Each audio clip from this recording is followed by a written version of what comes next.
que no hay nada. Bueno, tampoco tardamos tanto la ermita, yo creo que no se tarda más.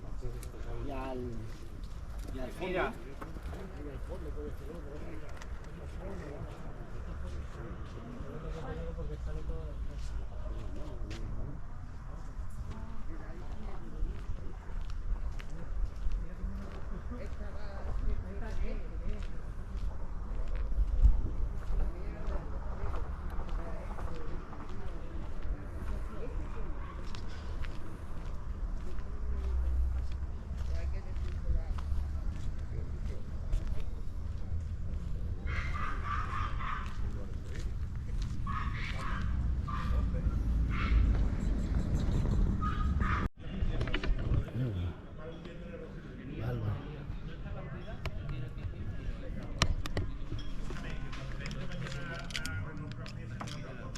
Scusa, bello, bello.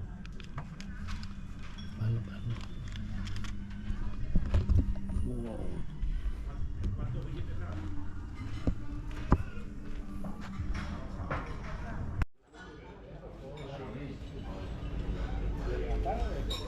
Me levantaste. Cuando tú me llamaste me acababa de sentar en la cama. Yo el otro día fui y me traje un brazo de caca. Claro, que es un muerto, por favor.